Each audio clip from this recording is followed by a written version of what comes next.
I'm Jamie Young. I own Uptown Screen Printing. We're here in Battleground, Washington. I got started in my business in 2018. I became a broker of promotional product, and I was noticing I was selling a ton of t-shirts. And so in 2020, I decided to look at screen print equipment. I found a local screen printer that had closed up shop during the pandemic, and I called and asked to buy their business.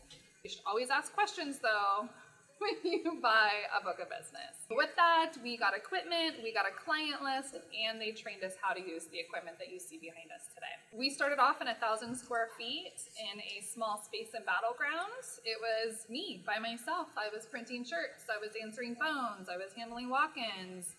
There were weeks where I didn't even turn the machine on, and I just picked up the phone and I called businesses and I got business. And it's been a really interesting roller coaster for sure. You know, there are many challenges in business when you're getting started. Anything from, costs and taxes and employees and things like that. So always having a really good community around you to ask questions. Mistakes are costly, but we learned most of our most valuable lessons in business by making costly mistakes, by ordering the wrong colored green shirt in. Like, safety green is not neon green. Like, they're not the same. Using standard white ink instead of a low cure ink on a polyester was also a really costly mistake early on. So sadly, there's no rule book to this, but if you can find solutions for problems and really not let it get you down, you've got to keep moving forward and ask questions. Lean on people who are in the business. Call a friend who owns a business. Picking the right apparel brands is really, really hard. Like, until you can see the garments, like shirts, for example, like until you see them and try them on and feel them, like sizing is not the same through all brands. We love Bella and Canvas, but they're often surprised how small they are. Personally, we love District. District is a really medium-priced brand. The fit is very true to size, and they're really, really comfortable. So it is something that I recommend. But I also don't make recommendations to my clients. I will say, hey, here's a great economy shirt, here's a great middle of the road, and here's a great premium. And letting my client decide what they want for their business. Like, you never want to assume they want the cheap t-shirt, but you never want to assume they want the premium. You're either going to price them out of the business, or you're going to deliver a product that they feel is kind of crappy. Give your client options and let them choose. Choosing the right brand, you need to look at things of, are they shrinking up when you're washing them? Are the seams coming out when you're washing them?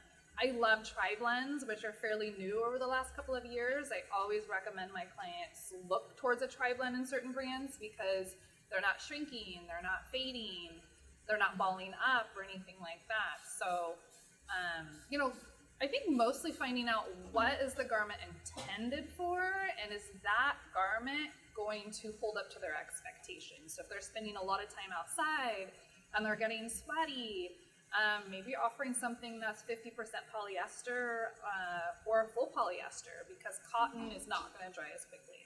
If you are a new screen printer out there and you're starting small, we started with a 4-head manual and it was wonderful. We then were starting to get much larger jobs, and we were finding that the time that it took to run 100 to 200 t-shirts on a manual was way faster on an auto. We were super blessed to get our first 1,000 quantity order, I think 3 years ago, and it was a front and a back, so it was 2,000 impressions, and we invested in an automatic machine, I think 1.5 years into business, and every time that machine turns on, it just spits shirts out, and my heart just sings.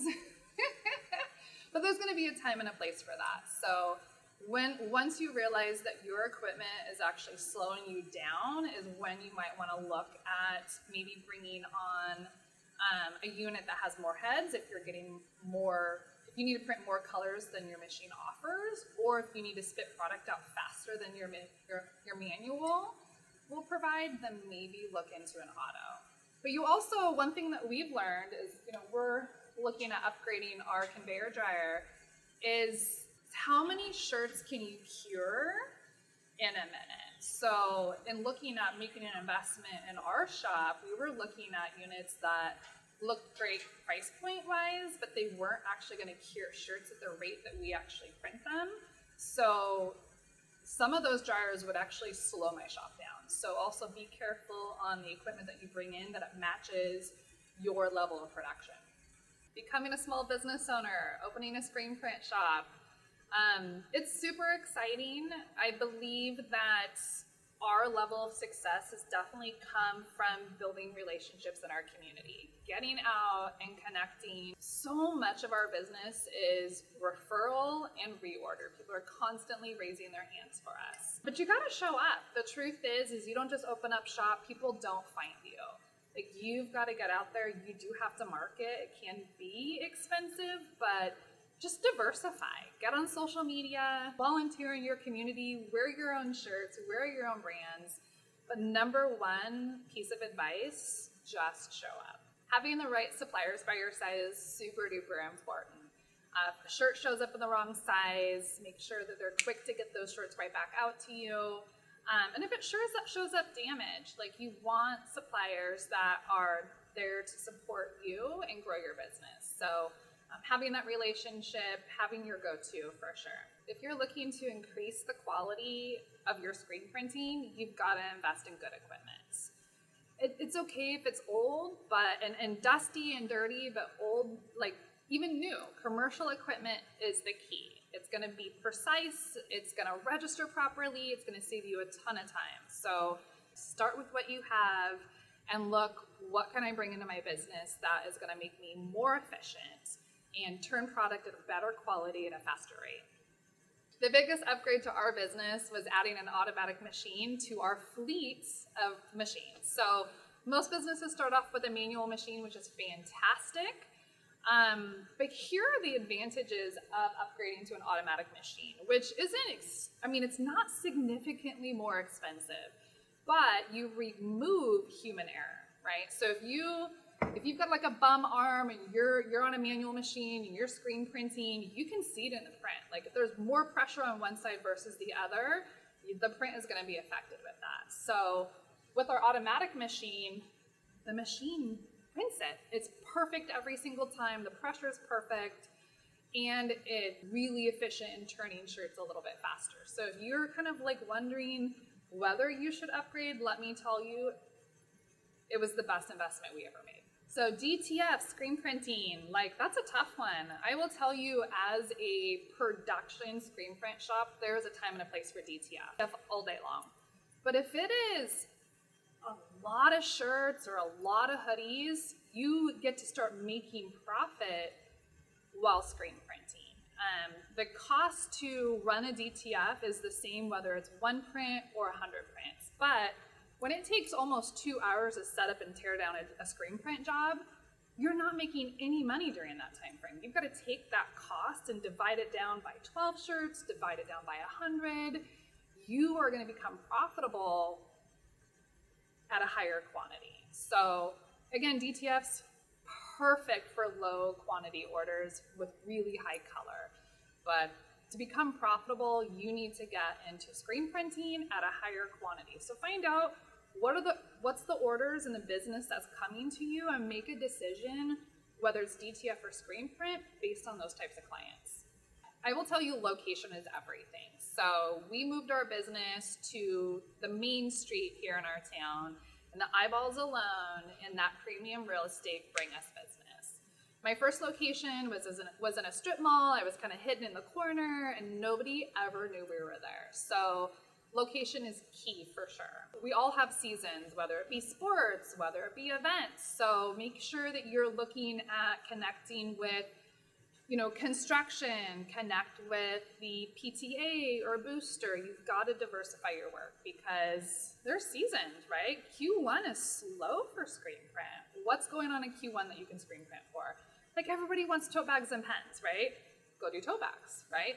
T-shirts, run a t-shirt special in the spring and summer because that's when more t-shirts are sold. And then focus on your hoodies in Q3 and Q4 because you're going to sell more hoodies that time of year.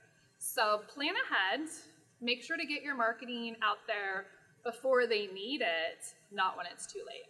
You got to pick up the phone. You've got to call these people. Like, that is the only way that you're truly going to succeed in this business. You cannot hide behind your website. You cannot hide behind the door. You've got to get out. You've got to call your ideal client and introduce yourself. Trust me, you're going to be so happy when you do that. Because they're going to say yes, and they're going to call you. And they might not call you tomorrow, but they might call you in 6 months. So be sure that you come up with your hot list. Who are your top 10 ideal customers? And pick up the phone and call them. Like, that's the secret. Let's talk about the law of reciprocity. You give first, and then it comes back. So early on, everybody came and knocked on my door. Everybody wanted cash and sponsorship dollars for everything, and we did not have that kind of money. But we were rich in t-shirts. Like, I've got $6 t-shirts all over the place. So what I used to do is say, hey, I can't sponsor, but can I donate some volunteer t-shirts? And oftentimes they would say yes. So donating 30 t-shirts really grew our business, because the reason why is when the next year they were looking for who was going to supply their, for example, the football team jerseys, we got the order the next year. So every time we give, always comes back full circle. So how can you give to your community? Can you reach out to the national night out? Can you reach out to the local soccer league or little league? Like, how can you support them? And if you do a good job, they're going to bring you the business, guaranteed.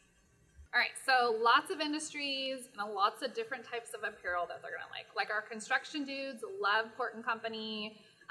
They're not looking for a high cost shirt because they're just going through them. But our wellness studios and fitness studios are loving Bell & Canvas. They're loving District because they're soft and comfortable. So know who your clients are and know what products to pitch to them, or offer them both. Mission statements can seem so cliche or whatever, but here's what our statement is. If you wouldn't spend your own money on it, then don't send it out the door. So early on, as the team would come to me for quality control, they'd be like, what are your thoughts? Does this look okay? And I look at them and I say, would you spend your own $20 on it, right? Because if you wouldn't, then it can't leave the door. Go redo it and make it better. Why I quit making mugs. It is not my area of expertise, and I learned that the hard way. So I went and bought equipment, we started making mugs, and my CPA looked at the bottom line and she said, hey Jeannie, guess what? You're working for free. Quit making mugs. It was really hard because it was fun, it was nice to offer something different in-house, but just be mindful of doing things outside of the main thing. Can you be profitable? Can you be the best in the world at it? Or is it something that is actually distracting you from the main thing? So good luck to you. So you printed another shirt and it had a stain on it.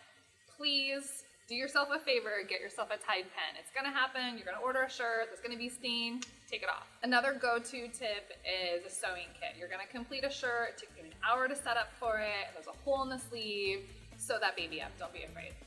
Make sure to always have a thermometer on hand. If your prints are not getting up to temp, it's gonna wash out, so this is gonna save your life.